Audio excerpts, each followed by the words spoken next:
E no quadro Falando Economias de hoje, o assunto é gente que procura renegociação de dívidas. Tem sido grande e agora a internet tem ajudado com alguns aplicativos financeiros.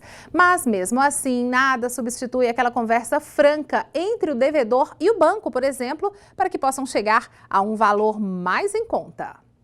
Com o aumento das taxas de desemprego, a inadimplência é mais um dos grandes desafios enfrentados pelos brasileiros. A taxa de pessoas que estão com dívidas em bancos subiu para 6,1% no mês de junho e, por isso, algumas instituições financeiras estão investindo na criação de sites para renegociação das dívidas dos correntistas. Nesses sites, o cliente pode somar todos os seus débitos, transformando-os em um único crédito pessoal.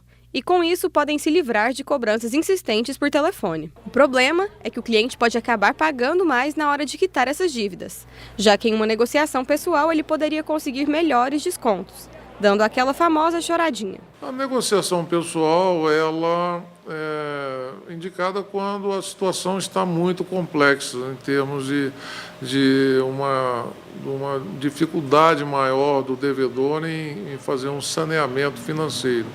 Então, a negociação pessoal permite uma abordagem de certas nuances que normalmente, às vezes, pelo canal indireto, assim como a internet, a gente não consegue explicitar algumas situações, às vezes não estão previstas naquele regramento que está disponível para uma negociação mais automatizada. De acordo com o Banco Central, a taxa média de juros para pessoa física na renegociação é de 56% ao ano, 315% ao ano no cheque especial e 470% no cartão de crédito.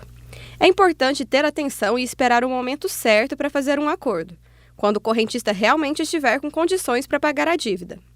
Alguns com as finanças pessoais e familiares para evitar um maior endividamento. O que nós recomendamos nos nossos seminários aqui de finanças pessoais, de orçamento familiar e pessoal, é que primeiro seja feito um inventário, uma anotação dos gastos do que nós temos, qualquer um. E aí, a partir disso, a gente então faça uma análise em confronto com os nossos objetivos de vida e com as receitas que nós conseguimos oferir, com o nosso trabalho, com a nossa atividade empreendedora, para termos um equilíbrio. E a partir de setembro, a Associação de Bancos vai disponibilizar mais um canal para renegociação de dívidas.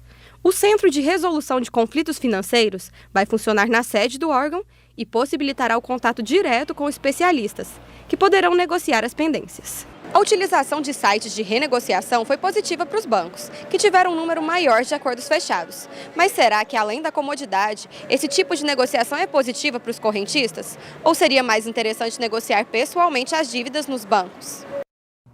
A gente vai saber agora, se essa negociação é válida mesmo, se faz diferença lá no bolso do consumidor, de que forma que isso é melhor. Para saber, eu converso com o economista Flávio Guerra. Oi, tudo bom? Boa tarde. Boa tarde, tudo bom. E aí, essa renegociação, ela é mesmo boa para os dois lados? Olha, normalmente, para quem deve, o interessante é renegociar e tirar o nome do cadastro de devedor, Esse seria um ponto positivo. Evidentemente que o olho no olho, aquele contato pessoal com o gerente, com o representante da instituição, ele é fundamental. Eu diria que para o devedor, ela é até melhor do que simplesmente você fazer uma renegociação virtual utilizando canais de internet. Só para a gente falar um pouquinho sobre isso, essas renegociações virtuais, elas são confiáveis, Flávio? Porque a gente ainda tem um pouquinho de dúvida em relação a isso, É verdade, mas elas são confiáveis, sim. Esses canais, eles são, inclusive, têm suporte das próprias instituições financeiras. Alguns são diretamente com os bancos, E outros são, vamos dizer, terceirizados. Mas aquele olho no olho, a conversa com o gerente, de repente um descontinho maior aí é melhor. Exatamente, você tem toda a razão. Aquele olho no olho, aquele contato, aquela possibilidade da gente chorar um pouquinho para o gerente, isso é fundamental.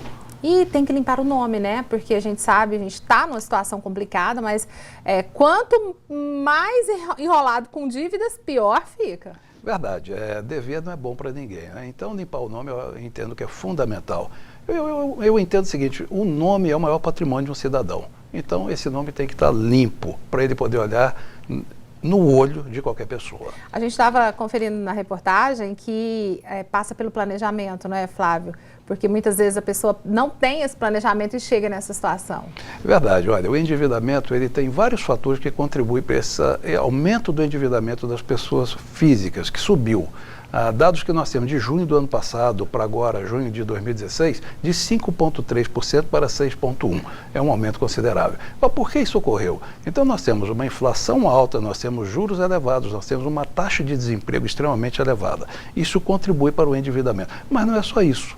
A falta de planejamento faz com que as famílias vão ao consumo de uma maneira desordenada, desorganizada e vão comprando sem ter capacidade financeira para assumir os compromissos. Então, o planejamento é fundamental. Colocar tudo na ponta do lápis. Sem dúvida, na ponta do lápis. E outra coisa, Flávia, a pessoa procura uma instituição, tenta renegociar, ok, usa todos os canais e aí não consegue cumprir. O que pode acontecer com essa pessoa? Olha, o ideal é que a pessoa procure uma renegociação quando ela sente que tem capacidade para cumprir.